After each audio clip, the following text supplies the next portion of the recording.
पूज्य श्री प्रेमानंद जी महाराज, वो रोज सोहनी सेवा करते थे, झाड़ू लगाते थे पूरे वृंदावन में। यत्र तत्र जहां उनका मन करता था उसी कॉलोनी का आज पूरी सफाई करते। सुबह 4 बजे से उनका यही भजन था, यही संध्या थी, यही नाम जप था।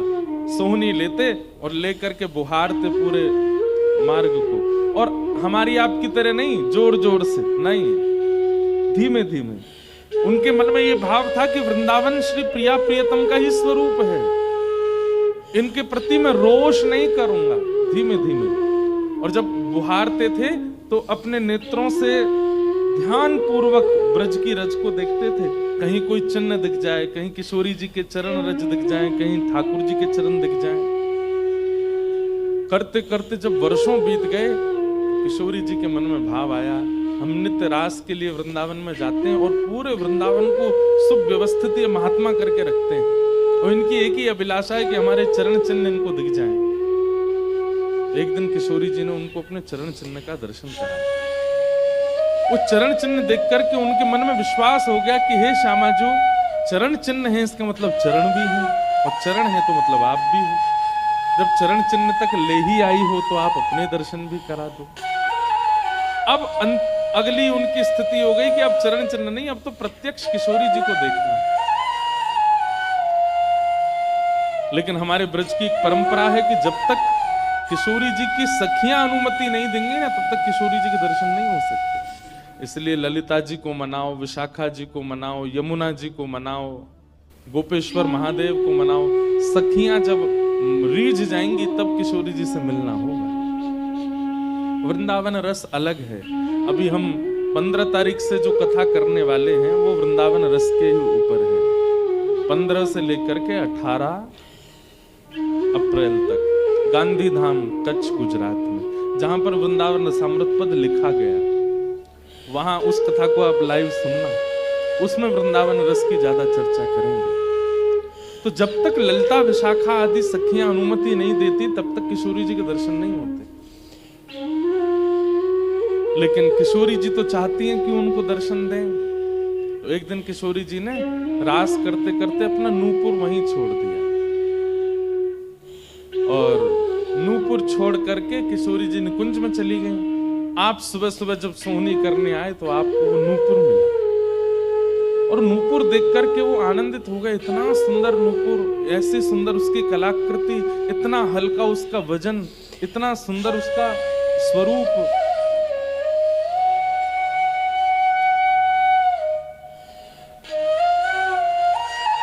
आपके मन में भाव आया कि कोई बड़े घर की लाली होगी, उसका रह गया होगा, मैं रख लेता हूं, कभी कोई मिलेगा मांगने आएगा कि भाई हमारा नूपुर दो, तो मैं दे दूंगा।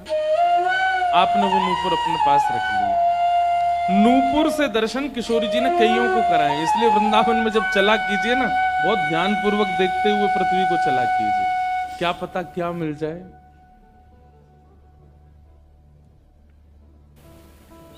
सूरदास जी को भी नूपुर से ही दर्शन हुए किशोरी जी के, और आज इन महापुरुष को भी हो रहे हैं। मुझे नाम स्मृति में नहीं आ रहा है, शायद संभवतः श्याम चरण दास जी नाम था। तो नूपुर को अपने पास रख ली। किशोरी जी का नियम है कि जब रास में जाती हैं तो सब सखियां उनका श्रृंगार करती हैं, और एक एक श्रृंगार जो उन्होंने धारण किया है वो लिख लेती हैं। कानन में कुंडल पहने हैं, गले में ये हार पहना है, उसके ऊपर मोतिन की माला पहनी है, फिर गुंजा माला पहनी है, फिर नवलखा के हार पहने, हाथन में इतने कड़ूला पहने हैं, पैरन में पाजे। क्यों? बोले रास में श्याम सुंदर आते हैं, पता ना काचोरी करके भाग जाए। अगर एक कम रह जाए तो फिर ठाकुर जी की शामत कहाँ है, हमारी श्री जी का श्रृंगार बताओ।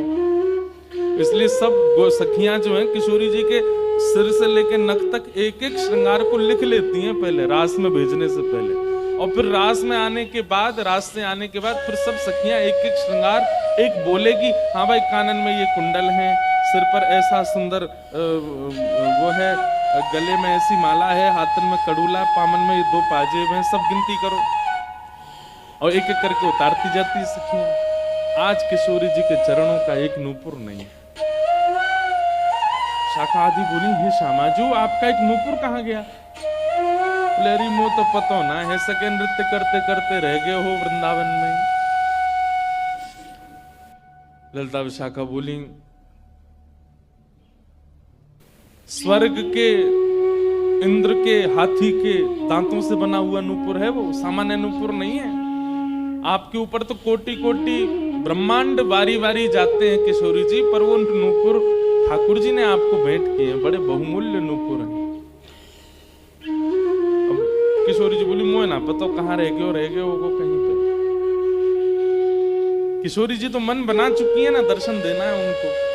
तो ललिता विशाखा ने विचार किया कि हम ही जाती हैं, ढूंढ के आती हैं निकुंज में, कहाँ है वृंदावन में। बोले अपने रूप में तो नहीं जाएंगी, तो एक वृद्धा का रूप धारण किया, एक वृद्ध मैया का रूप धारण करके ललिता विशाखा गई और वृंदावन में ढूंढने लगी नूपुर कहाँ है। तभी ढूंढते ढूंढते वो महाराज जी सोहनी कर रहे थे, उनके सामने पहुंची। अरे बाबा, हमारी लाली आई सवेरे सवेरे यहाँ पे, उबा के पाम को एक नूपुर रह गयो, तेने देखो। बाबा बोले, तुम कौन हो रही? बोले, हम पास के गांव की रहवारी, हमारी बहू है वो, और यहाँ की लाली है वो, जाको नूपुर रह गयो है। बाबा बोले, मैं कैसे पहचान जाऊं कि तुम्हारी ही लाली का नूपुर है? भाई मनचले लोग हैं, बहुमूल्य वस्तु किसी पे देखते हैं तो सब अपना अपना बताते हैं। रोड में अगर 100 रुपया गिर जाए और 50 लोग वहां से निकल रहे हों, कि कोई पूछे भैया 100 रुपया किसका, सब अपनी जेब चेक करते, भले ही कुछ लेके नहीं थे, भले ही जेब में कुछ नहीं था, फिर भी देखते लग तो मेरा ही रहा थे, मेरे जेब में 100 रुपए तो थे। सब अपना बताते हैं बहुमूल्य वस्तु को। तो मैं कैसे मानूं कि तुम्हारा नूपुर है? अरे बाबा, हम कह रहे हैं तुम थे। बोले, कहवे को अभी मैं तो असमंजस में पड़ जाऊंगा कि मैंने गलत आदमी दे दियो। बाबा फिर कैसे मानेगो? बोले, एक नूपुर मेरे पास है, एक नूपुर तुम्हारी बहू ने ही पहन रखो होगा, वाकू ले आओ और यहाँ ला करके मुझे पहले नूपुर की पहचान करा तो मैं दूसरा दे दूंगा। ललिता विशाखा बोली, बड़ो चतुर बाबा है, श्री जी को बुला रहा है। अरे बाबा, तो शर्म ना आवे, ऐसे घर की बहू बेटी ने हम तेरे पास लेके आवेंगे? बाबा बोले, तो फिर चले जाओ, तुम पे भैया खूब धन धान्य, दूसरों नूपुर बनवा लियो, जो मुंह पे रहने दो। ललिता विशाखा बड़ी चिंता में लौट करके आई तो किशोरी जी बोली, क्या बात है, आप इतनी चिंतित क्यों? बोले, एक बाबा है, बाने आपको नूपुर धल लियो, यूं कह रहा है कि पहले जिनके पास एक नूपुर है उनको लेके आओ, तब दूसरा दूंगा। तो श्री जी बोली, इसमें क्या देर है, फिर ले चलते हैं ना।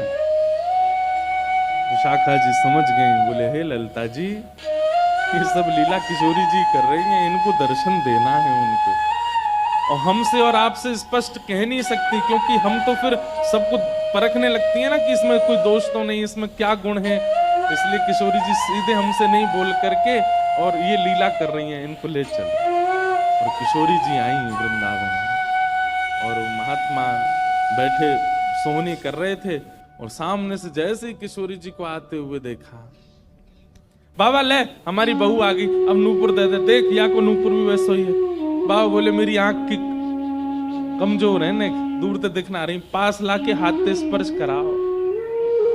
ललिता विशाखा बोली, बाबा तो शर्म ना आ रही अपनी बहू को स्पर्श करा में? तो बोले, चरण स्पर्श करावे में कहा देर, ले आओ। किशोरी जी समीप गई, जैसी चरण स्पर्श किए, अपने हाथों से नूपुर पहना करके लिपट गए चरणों से। हे किशोरी जी, हे श्यामाजू, अब कृपा करो, मैं जानूं ना तो ये दोनों कोई बूढ़ी मैया हैं और ना आप इनकी बहू, आप साक्षात किशोरी और ये ललिता विशाखा है, अब मुंह पे कृपा करो। तो किशोरी जी ने उसी नूपुर से उन महात्मा के सिर पर एक चिन्ह बना दिया, अपने नूपुर का ही चिन्ह बना दिया, और कहा, बाबा अब जीवन भर ये छाप आपके मस्तक पर ही रहेगी, मेरे नूपुर की छाप। उन महात्मा के मस्तिष्क पर जैसे हमारे तिलक दिखता है, ऐसे प्रत्यक्ष नूपुर की छाप प्रत्यक्ष सबको दिखने लगी।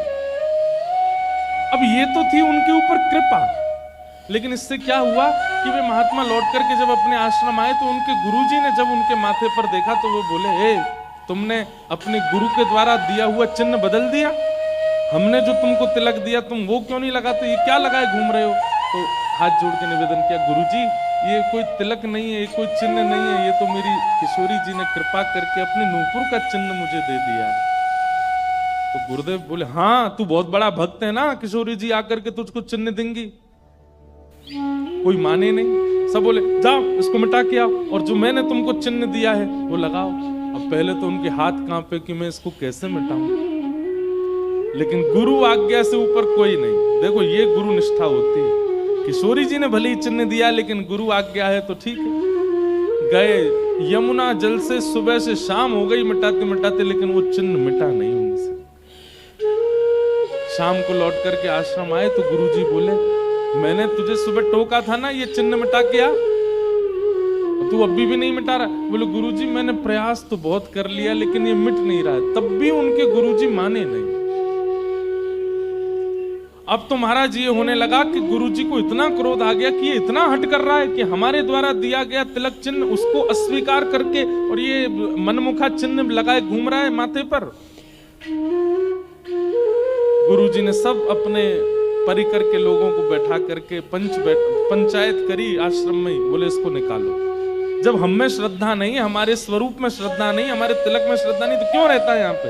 और रोते रोते बोले गुरुजी मैं सत्य बोल रहा हूँ, ये किशोरी जी ने चिन्ह दिया है और मैं खूब प्रयास कर रहा हूँ, नहीं तो आप प्रयास कर लीजिए, ये मिट नहीं रहा है। अच्छा अब हमसे चाहता है कि हम तेरे माथे को छू करके मिटाएं, नहीं माने।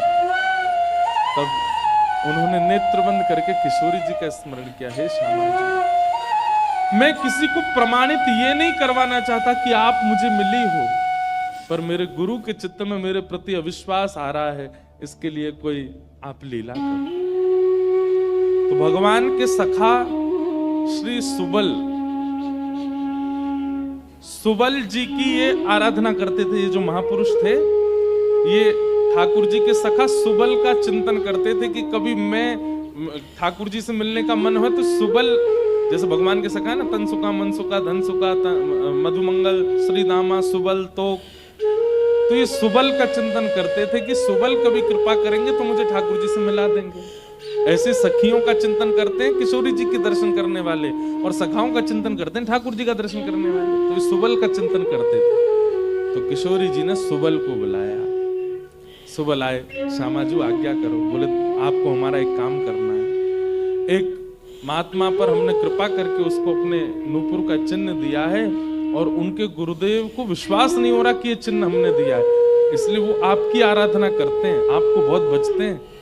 आप जाकर के हमारी तरफ से ये प्रमाण दे दो कि हमने चिन्ह दिया, क्योंकि उस सभा में कई लोग ऐसे हैं जिनको मेरे दर्शन का अधिकार नहीं है और मैं तो जाना चाहती हूँ पर ये ललिता विशाखा मुझे जाने नहीं देंगी, इसलिए आप जाकर के वहां प्रमाणित कर दो कि ये चिन्ह मैंने दिया। तब भगवान के सखा सुबल साक्षात उस आश्रम में प्रकट हो गए और प्रकट होकर के जैसे देखा दिव्य देह, दिव्य तनु, दिव्य तेज निकल रहा है, सबने प्रणाम किया। बोले कि ये आपका परिचय? बोले मैं भगवान का सखा सुबल हूं। देख करके सबने बोले आप कैसे आए? बोले हे गुरुदेव आप अपने शिष्य पर इतने रोष कर रहे हो, ये चिन्ह ये किशोरी जी ने ही इनके माथे पर पधराया है, आप इनके ऊपर नाराज मत। अब सुबल प्रमाणित करके चले गए। अब क्या हुआ, गुरु जी को आत्मग्लानि होने लगी। बोले मैं गुरु हूं और मेरे चेला को ठाकुर जी मिल गए, श्री जी मिल गई और मुझे विश्वास नहीं हुआ। तब गुरु जी ने अपने गुरुजनों को, अपने श्रेष्ठ जनों से जाकर के कहा कि मुझसे अपराध बना है। ठीक है, गुरु शिष्य के ऊपर क्रोध कर सकता है, उसका कोई दंड नहीं होता, पर किशोरी जी के द्वारा कृपा की गई, मैंने उस पर प्रश्न चिन्ह उठा दिया, इसका तो मुझे दंड मिलना चाहिए। तब सब रसिक जनों ने विचार किया, बोले इसका क्या दंड दें? तो बोले आप एक काम कीजिए, दंडोत्सव कीजिए। दंडोत्सव। बोले दंडोत्सव में क्या करना है?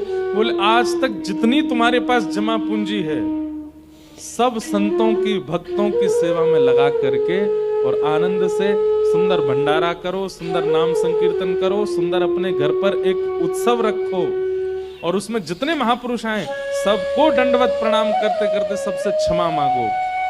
और फिर जब सब तुम्हारा धन संपत्ति अब तक जितनी कमाई वो सब संतों की सेवा में लग जाए, और उन संतों से कृपा प्रसादी मांगो कि आप सब मुझे क्षमा कर दो। इस प्रकार से दंडोत्सव करो। तो जिन्होंने ये भाव कहा है उनको ये दंडोत्सव करना। दंडोत्सव मतलब अब पूरे जीवन की जमा पूंजी तो खर्च नहीं कर पाओगे, पर हाँ पिछले 3-4 साल में जो जमा कर रखा है प्रयास करो उससे। पंढरपुर में वारी जाती हैं, हमें भैया बता रहे थे अपने जो जिनके साथ हम घूम रहे थे कल, कि यहाँ वारी जाती है, यहीं से जाती है श्री पंडरीनाथ भगवान की वारी में इतने सारे वैष्णव जाते हैं, उनकी सेवा में लगा दो। वृंदावन जाके कुछ लगाया हो, पंढरपुर में लगा दो, गोवर्धन में लगा दो, और सुंदर अपने घर पर एक ठाकुर जी का उत्सव करके किसी श्रेष्ठ को वृंदावन से बुला करके उनका सुंदर संकीर्तन करवाओ, कथा करवाओ, 2-3 दिन का कोई उत्सव रखो। इस प्रकार से अपनी वो जमा पूंजी संत वैष्णवों की सेवा में खर्च करके भंडारा करा के जितनों से मिलो सबसे क्षमा मांगो। वारी निकलती है आषाढ़ी एकादशी पर, इतने सारे वैष्णव जाते हैं पंढरपुर दर्शन करने, मार्ग पे खड़े होकर सबको शरबत पिलाओ और जो जो शरबत पिए उससे क्षमा मांगो, मुझे क्षमा कर दो, मुझसे अपराध बना है, मैंने कंठी पहनने के बाद भी मांस का सेवन किया, मैंने मद्य का सेवन किया, मैंने ऐसा किया, क्षमा मांगो।